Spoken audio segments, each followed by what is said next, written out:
You know, in the long history of professional wrestling, some years are just different. They're not just dates on a calendar, they're turning points. And 1963, well, that was one of those years. It was a pressure cooker of rebellion, invention, and even tragedy that ended up creating the foundation for the global empire we now know as WWE. So what in the world happened? Here's the thing about the WWE. It didn't start with some grand 5-year business plan. Nope, it all kicked off because of a single dispute, a breakaway group of promoters, and one really controversial championship match that lit the fuse for a billion-dollar entertainment giant. How did it all go down? All right, so to really get how the WWE was born, we have to rewind a little.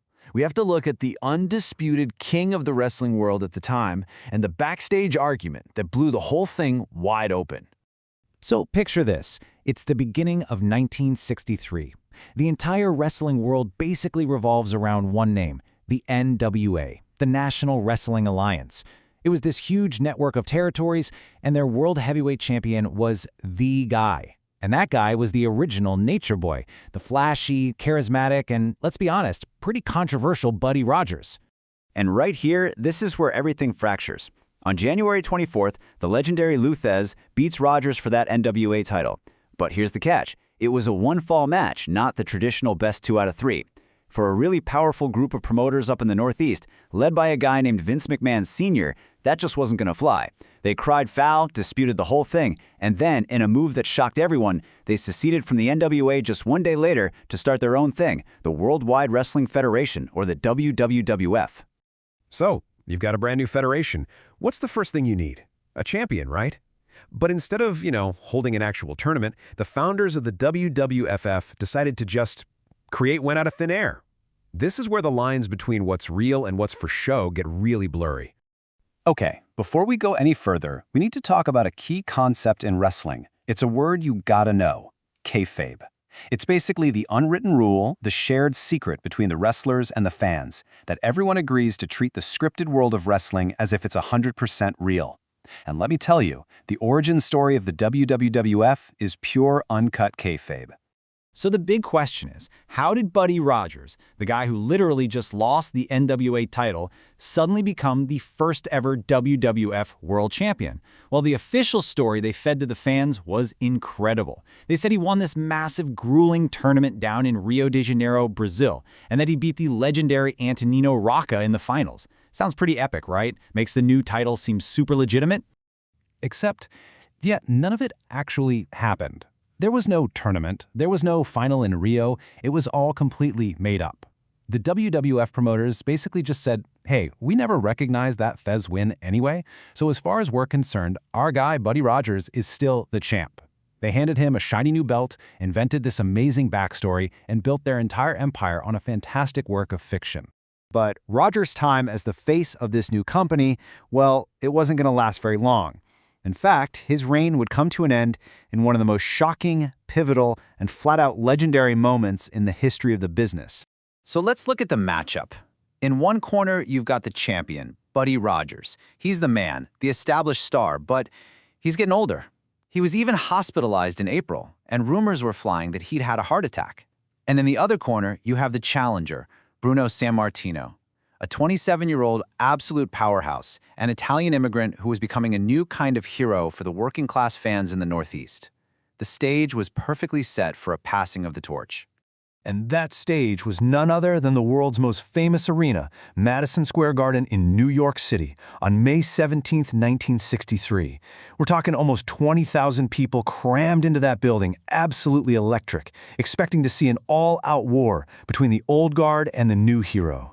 They didn't get a war, they got a lightning strike. In a moment that wrestling fans still talk about, Bruno Sammartino hoisted Rogers up for a backbreaker, and that was it. It was over. Just like that. 48 seconds.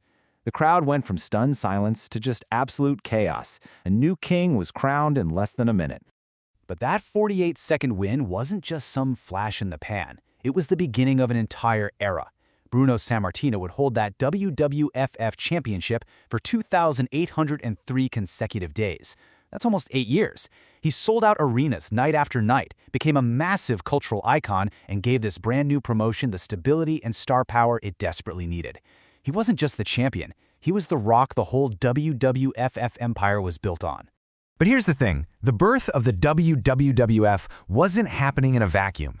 To really appreciate its place in history, we gotta zoom out, because back in 1963, professional wrestling was a global phenomenon, and huge things were happening all over the planet. Over in Japan, you had Rikidozan, the father of pro wrestling, who was a legitimate national hero, winning the super prestigious JWA World League. Meanwhile, down in Mexico, the masked legend El Santo was a full-blown cultural icon, celebrating a huge anniversary for the EMLL promotion, while also starring in a whole series of hit movies. The WWF wasn't the only game in town, it was just one part of this vibrant international scene. But for all of its explosive new beginnings, 1963 was also a year of some really sad definitive endings.